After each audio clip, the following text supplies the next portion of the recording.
te bénissons, Père, pour tout ce que tu fais dans nos vies. Nous voulons te rendre toute la gloire. Honneur à toi. Merci, Père. Qui résistera à mon Dieu? Personne ne peut. Personne ne le fera. Qui résistera à mon roi? Personne ne peut. Personne ne le fera. Oh, oh, oh, oh, oh. La puissance dans le nom de Jésus. La puissance dans le nom de Yahweh. Alléluia, alléluia, gloire à Dieu. Merci Seigneur pour ce jour béni, un jour nouveau que tu nous accordes. Nous ne voulons pas, mais nous te célébrons, nous te donnons la gloire, l'honneur, la louange, parce que tu es un grand Dieu. Et nul n'est comparable à toi, nul n'est grand comme toi, éternel. Tu es toi seul, Alpha et Oméga. Nous pouvons compter sur toi ce matin. Seigneur, c'est un jour de sabbat où nous venons te rendre la gloire, l'honneur, parce que tu as dit rendez grâce à Dieu en tout temps, en toutes circonstances. Et ce matin, nous te rendons des actions de grâce pour ton amour. Seigneur, tu nous as donné ce jour. Nous avons la victoire sur ce jour pour te célébrer, toi seul éternel. Merci pour ce culte de ce matin. Merci parce que lorsque nous sommes dans ta présence, nous sommes bénis, nous sommes restaurés. Merci pour le temps dans lequel nous sommes. C'est le temps du Saint-Esprit. Et nous disons gloire à Dieu. Gloire à Dieu. Alléluia. Bien-aimés, shalom, shalom. Nous sommes à notre culte dominical et nous voulons en même temps louer et adorer le Seigneur. Dans ces temps, le Seigneur nous rappelle dans ses écrits, dans les Écritures, qu'il y a un temps où le Saint-Esprit a l'œuvre. Il y a le temps. C'est un grand réveil spirituel qui va se pointer dans les nations. Ce réveil, nous l'attendons avec les promesses qu'il nous a données, avec les bénédictions qui sont attachées à son royaume. Et ce matin encore, nous te donnons toute la gloire parce que tu es l'Éternel des armées. Tu tiens le monde dans tes mains, tu tiens les cieux et la terre dans tes mains. Et nous savons que toi seul es capable de dire une chose et de l'accomplir. Seigneur, nous voulons accomplir ce qui est juste. Dans le psaume 46, autant pour moi, le psaume 46, le verset 11 et 12 aussi.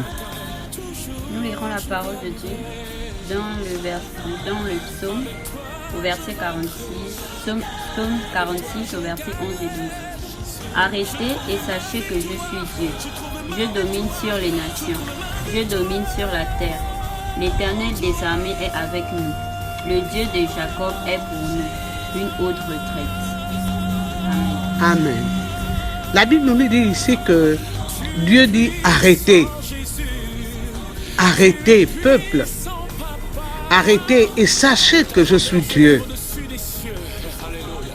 Je domine sur les nations. Je domine sur la terre, dit l'Éternel. Oh, c'est une grande parole, bien-aimée, que nous allons méditer pendant ce temps. C'est Dieu qui nous parle. Il nous dit arrêtez. Arrêtez de promener des regards inquiets. Arrêtez de ne pas être conscient, de ne pas s'asseoir et interroger, écouter Dieu. Il dit arrêtez et sachez que je suis l'Éternel. Je suis Dieu. Et ce qui me touche, ce qui me réjouit, Dieu nous dit, je domine sur les nations. Je domine sur la terre.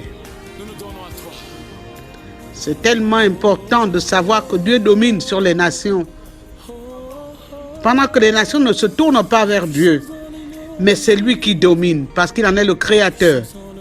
Il est celui qui a dit la parole et l'a accompli. La Bible dit que la terre était informe et vide. Dans Genèse chapitre 1, la terre était informe et vide. Et l'Esprit de Dieu se mouvait au-dessus des eaux. Alors, Dieu dit, Dieu commence l'action de la création. C'est Dieu qui dit. Il a dit que la lumière soit et la lumière fut. Vous voyez? Alors Dieu peut dire, arrêtez, sachez que je suis Dieu. Je domine sur les nations. Je domine sur la terre. Et lorsqu'on regarde à ça, on voit le verset qui suit, le verset 12, qui dit L'Éternel des armées est avec nous. Le Dieu de Jacob est pour nous une haute retraite. L'Éternel des armées est avec nous. Il est avec nous, bien-aimés. Et si Dieu est avec toi, qui peut contre toi? Que peut contre toi? Le Dieu de Jacob est pour nous une haute retraite. Oh, qu'est-ce que c'est merveilleux d'être dans la parole et de comprendre ses promesses. Dieu a de grandes promesses pour nous. Mais c'est à nous d'entrer et de considérer cette parole de l'Écriture. En fait, il nous donne l'assurance lorsqu'il dit, il est avec nous, Dieu avec toi, Dieu avec moi. Pendant que tout bouge, tout bascule, Dieu est avec nous. C'est une assurance, bien-aimé. C'est une assurance. Et dans Ésaïe 54, le verset 5. Ésaïe chapitre 54, le verset 5 à 7, nous allons dire ce que nous disent les Écritures. Ésaïe 54, 5 à 7. Car ton Créateur est ton époux. Alléluia. L'Éternel des armées est son nom. Et ton Rédempteur est le Saint d'Israël. Israël. Alléluia. Il se nomme Dieu de toute la terre. Amen. Car l'Éternel te rappelle comme une femme délaissée et au cœur attristé, comme une épouse de la jeunesse qui a été répudiée, dit ton Dieu. Alléluia. Quelques instants, je t'avais abandonné, mais avec une grande affection, je t'accueillerai. Amen. Amen. Amen à la parole de Dieu. Bien-aimés, lorsque nous sommes attachés aux promesses de Dieu, nous avons l'espérance. Et vous voyez une parole qui est tellement puissante. Il dit, je suis ton époux, le Saint d'Israël. C'est lui ton époux. Tu as un époux fidèle, tu as un époux grand, tu as un époux puissant. Le Seigneur Tout-Puissant est ton époux. C'est le Saint d'Israël. Vous comprenez que Dieu ne nous a pas laissés orphelins. Dieu nous a laissés avec un nom. Nous sommes l'épouse de Christ. L'Église est l'épouse de Christ. Chaque entité que nous sommes l'épouse. Je suis l'épouse, tu es l'épouse de Christ. C'est l'Église. C'est des grandes promesses que Dieu a données à son Église, à son corps, afin que nous soyons attachés à cette parole de l'Écriture. Vous voyez que souvent, nous perdons la foi, nous perdons l'espérance, nous perdons le courage, nous perdons l'attention et l'incrédulité s'installe en nous. Mais lorsque nous disons de telles paroles, ma foi, moi, ce matin, bien-aimé, ma foi, moi, remonte et je comprends le Dieu en qui j'ai cru. Celui qui me dit qu'il est mon époux. Un époux laisserait-il sa fiancée, sa femme, son épouse? Non, l'Éternel ne nous abandonnera pas. Et il le dit très bien dans sa parole, il n'abandonne pas, il ne délaisse pas. Donc nous pouvons nous attacher à ces promesses bien-aimées. Nous pouvons regarder à Dieu et le célébrer de tout notre cœur. Ce que Dieu a besoin, c'est d'une célébration. Il dit qu'il cherche un homme, il cherche des adorateurs. Celui qui l'adore en esprit et en vérité. Dans l'évangile de Jean, chapitre 4, verset 23, Dieu nous dit, il cherche. Il cherche. Écoutez, ce n'est pas plusieurs fois que Dieu dit il cherche. Dieu cherche les intercesseurs, Dieu cherche les adorateurs. Il dit qu'il cherche, en fait, il promène les regards. Et il veut que tu sois cette adoratrice, cet adorateur du Saint d'Israël. Il dit, il cherche des adorateurs, ceux qui l'adorent en esprit et en vérité. Nous pouvons nous asseoir chaque matin et commencer à l'adorer tout simplement. Parce qu'il connaît nos lendemains. Il connaît la suite du temps. Il connaît la suite des événements. Il a tout entre ses mains. Il sait de quoi nous sommes. Il sait de quoi nous avons besoin. Il sait nos peurs, nos craintes. Et il te dit ce matin encore, ne crains rien, car je suis avec toi. Ne crains rien, je suis avec toi. Et de plus, il est ton époux. Il dit, je suis ton époux, le Saint d'Israël. Écoutez, les promesses de Dieu, lorsqu'on les lit et qu'on retient ces promesses, nous sommes plus que vainqueurs. Parce que nous avons des promesses extraordinaires. Nous avons des promesses de vie. Il dit, je mets devant toi la vie et la mort. Choisis la vie afin que tu vives éternellement. Voilà ce que Dieu te dit ce matin. Voilà à quoi Dieu t'attend ce matin. À ce que tu l'adores. À ce que tu le célèbres de tout ton cœur. Il a tout investi. Bien aimé, quand on regarde au sacrifice de la croix, on réalise que Dieu a investi. Il s'est investi lui-même. Afin que tu sois caché derrière la croix. Afin que tu sois un instrument qui se tient à la croix et qui regarde l'œuvre de délivrance. L'œuvre que le Seigneur a accomplie pour toi et moi, pour notre délivrance. Il nous dit encore, il nous a rachetés. Dans Ésaïe chapitre 44, au verset 22, la parole de Dieu nous rappelle ce que nous sommes en Christ. Verset 22, lecteur de la parole, Ésaïe 44, verset 22. Nous lisons dans Ésaïe 44 au verset 22. J'efface tes transgressions. J'efface tes transgressions. Comme un nuage. Comme un nuage. Quelle grâce. Et tes péchés comme une nuée. Et tes péchés comme une nuée. Quand je réalise mes nombreux péchés, ils ont été effacés comme une nuée. Oh bien-aimé. Reviens à moi. Reviens à moi, dit l'Éternel. Car je t'ai racheté. Car je t'ai racheté. Ce que Dieu attend de nous pendant cette saison où un grand réveil va s'abattre sur les nations, où le temps de l'esprit est là, le temps qui nous ramène à nous repentir, à nous consacrer à nouveau, à rétablir l'alliance, à rentrer dans l'arche et à demeurer dans sa présence. Il dit, il nous a rachetés. Quoi de plus? Tu as été racheté et à grand prix. Il a effacé l'acte dont les ordonnances nous condamnaient et qui subsistait contre nous dans Colossiens, chapitre 2, le verset 14. Il a effacé l'acte dont les ordonnances nous condamnaient et qui subsistait contre nous. Oh, il les a dépouillés. Il les a dépouillés. Pour moi, il a dépouillé. Et j'ai des raisons pour le célébrer. J'ai des raisons pour l'adorer. J'ai des raisons de marcher avec lui, de suivre ses instructions, de croire en sa parole, de m'asseoir dans sa parole et de regarder à Dieu. Oh, c'est merveilleux de le connaître. Bien-aimé, dans ce message, je veux que tu réalises que Jésus est le salut. Il est le chemin. Il est la vérité. Il est la vie. Il est la vie. Et nul ne vient au Père que par lui. Sans le salut, tu ne peux avoir la vie éternelle. Sans le salut, tu ne peux être dans l'arche. Sans le salut, tu ne peux pas connaître des temps d'abondance, des temps de gloire. Tu ne peux pas connaître des temps de vérité, de justice, sans le salut en Christ. Bien-aimés dans le Seigneur, nous avons adoré les idoles. Nous nous sommes tournés vers les dieux Baal. Nous nous sommes détournés du véritable, de la véritable adoration, de la véritable gloire.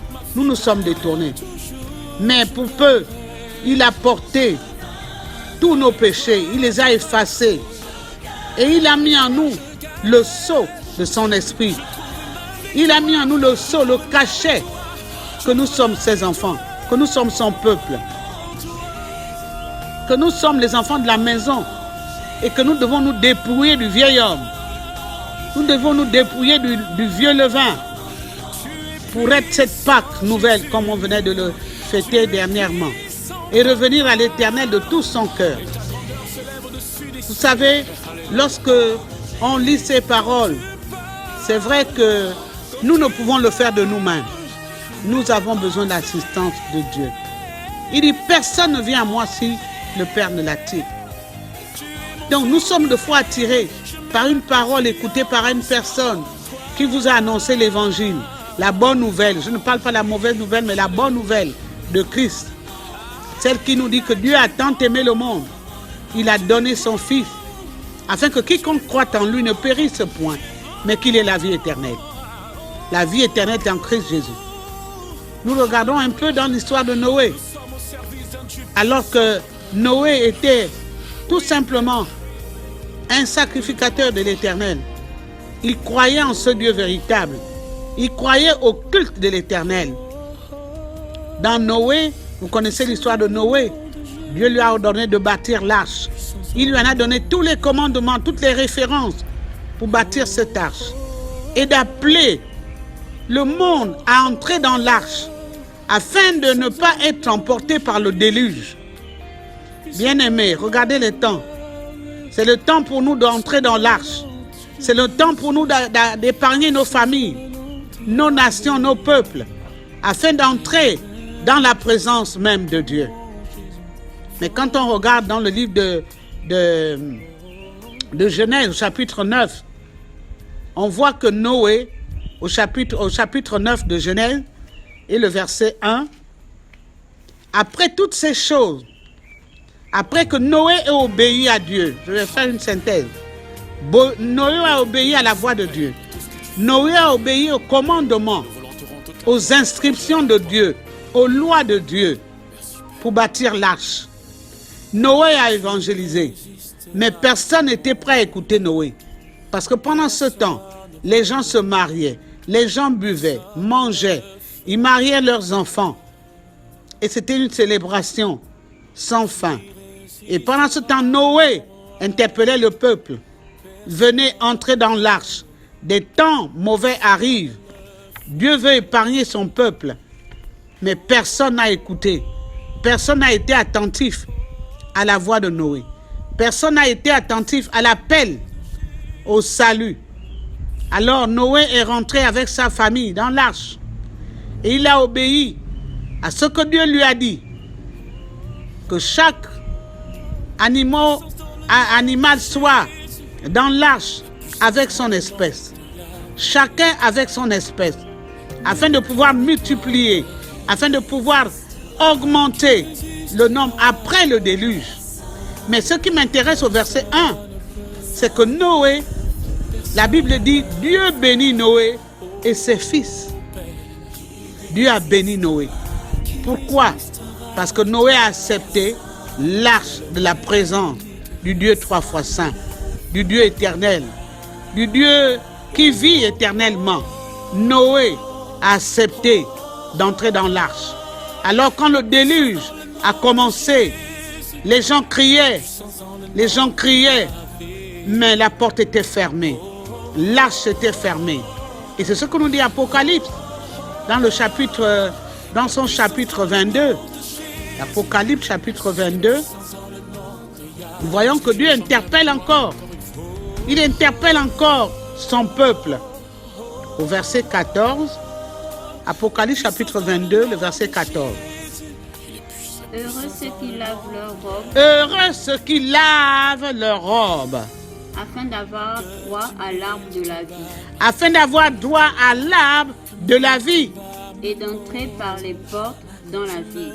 Et d'entrer par les portes dans la ville. Gloire à Dieu. Alléluia. Alléluia. Heureux ceux qui lavent leurs robes. Dieu ne nous demande plus de pouvoir confesser ou étaler nos péchés. Il a réglé le problème du péché à la croix. Mais Dieu nous demande maintenant de laver nos robes, laver nos vies, nous dépouiller, comme je le disais tantôt, du vieil homme, nous séparer mettre une séparation d'avec le péché, couper le lien du péché et vivre selon que la parole de Dieu nous le demande. Il dit heureux, heureuse tu seras lorsque tu laveras ta robe. Bien-aimé, ce n'est pas ton frère qui va la laver, toi-même. Tu décides de vivre selon la parole de Dieu et marcher selon la foi. Tu décides de faire un choix, de choisir Jésus-Christ comme Sauveur et Seigneur. Pendant 7 ans, de le choisir. Ne mène pas des combats inutiles. Il s'agit d'un face en face avec Dieu. Il dit heureux pour nous. Nous serons heureux lorsque nous laverons nos robes. Lorsque nous allons intégrer les lois divines, les lois de Dieu. Lorsque nous allons accepter d'être brisés, humiliés, mais en portant sa croix chaque jour et de suivre Jésus. Bien-aimés, ces tests m'ont beaucoup, lorsque je passais du temps avec le Seigneur, ces tests m'ont régénéré. Oh, je me souviens du brigand à la croix. Il était à la croix avec Jésus. Il y avait 2 brigands, un à sa droite, l'autre à sa gauche. Et un des brigands a dit au Seigneur, puisque tu es Dieu, il a blasphémé Dieu, même étant à la croix, avec celui qui n'avait pas connu de péché et qui est venu mourir pour l'humanité, qui était en train de rendre son souffle à cause de cet homme brigand. Mais il ne l'a pas reconnu. Mais celui qui l'a reconnu a dit, oh, je sais que tu es un homme, je sais que tu es Dieu. Souviens-toi de moi quand tu repartiras, quand tu seras dans ton royaume. Écoutez la parole du Seigneur. Dit aujourd'hui même, je serai avec toi. Oh, que c'est merveilleux, que c'est merveilleux. Dieu ne prend pas compte du temps d'ignorance. Là où tu n'as pas connu Christ, quand tu as adoré les idoles, les statuettes, les bois, quand tu as adoré le cours d'eau, tu as adoré le serpent, tu as adoré la vache, tu as adoré le mouton. Dieu ne prend pas compte des temps d'ignorance. Tu étais dans l'ignorance. Mais en ce jour, Dieu te dit, venez à moi, vous toutes qui êtes fatigués et chargés, je vous donnerai du repos. Parce que la statuette ne t'a pas parlé. La statuette ne t'a pas donné signe de vie. Mais le Seigneur te dit, viens, viens. Il y a assez de place pour toi à la croix. Il y a de la place pour toi à la croix. Viens tel que tu es. Je ne te demande pas de te sanctifier, mais viens être sanctifié par le sang précieux qui a coulé à la croix. Accepte le Seigneur comme Jésus-Christ, comme ton Sauveur, comme ton Seigneur personnel.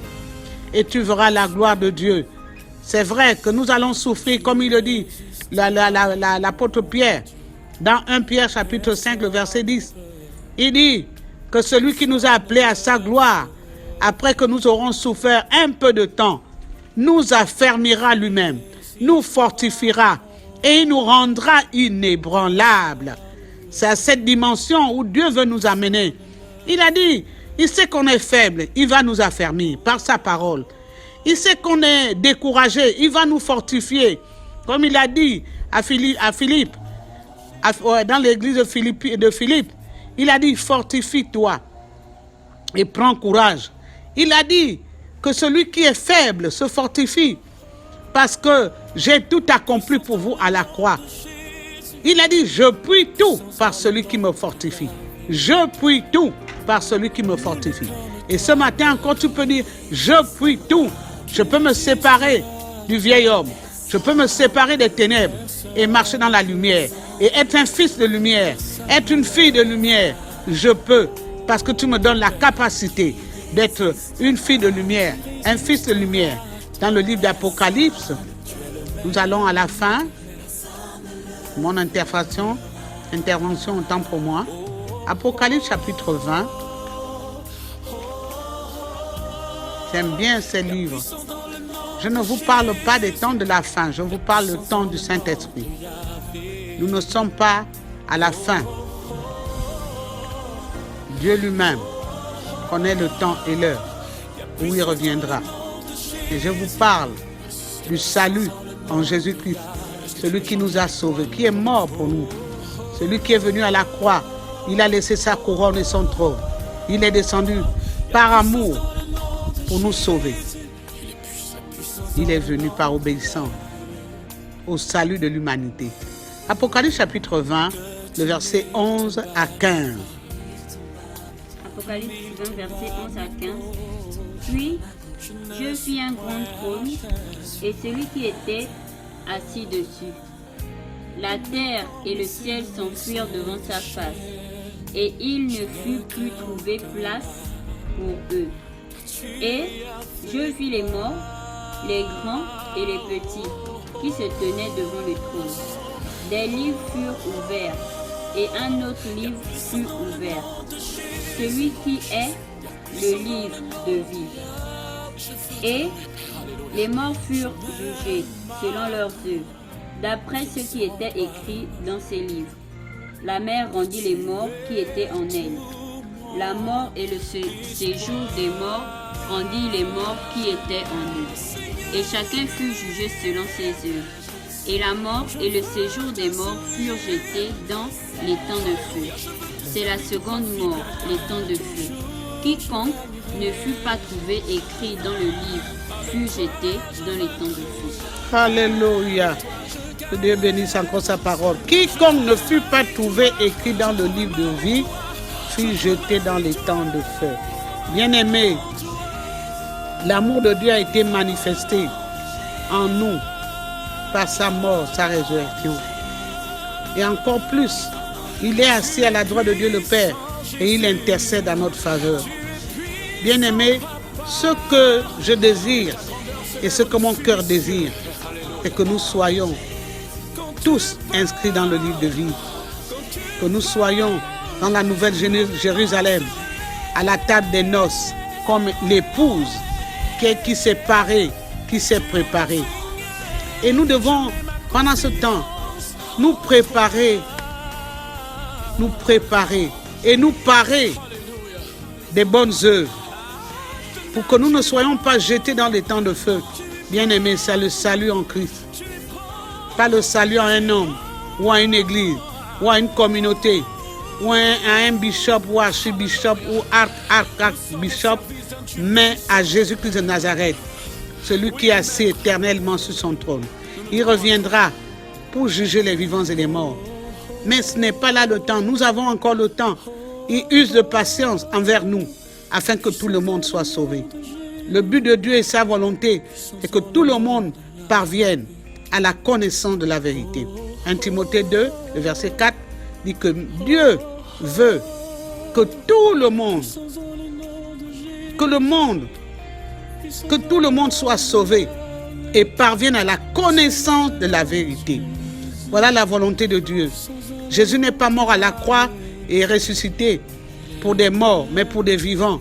Ceux qui vivent éternellement avec lui, ceux qui ont accepté de porter la croix, de refuser la marque de la bête et de marcher en conformité d'esprit avec le Seigneur Jésus, le Seigneur de toute la terre. Que Dieu nous bénisse. Je déclare dans vos vies qu'une porte s'ouvre dans le ciel, nous dit Apocalypse. Une porte est ouverte et nous pouvons, en ce temps, en ce moment, en ce jour solennel, célébrer Dieu parce qu'il a ouvert une porte pour nous, pour chacun de nous.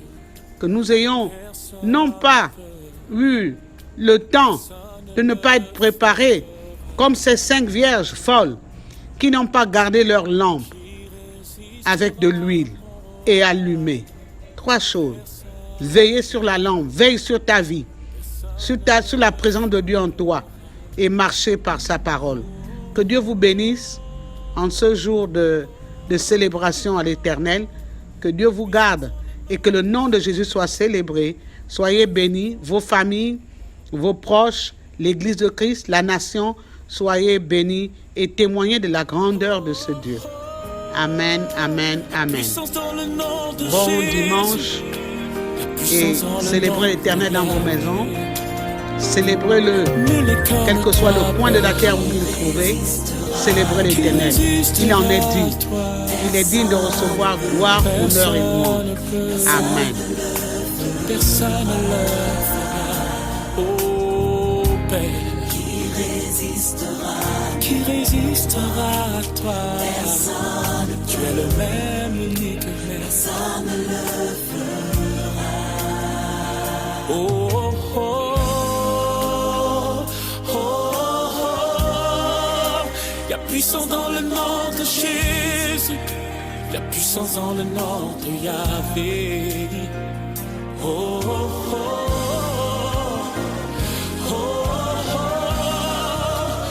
Puissance dans le nom de Jésus.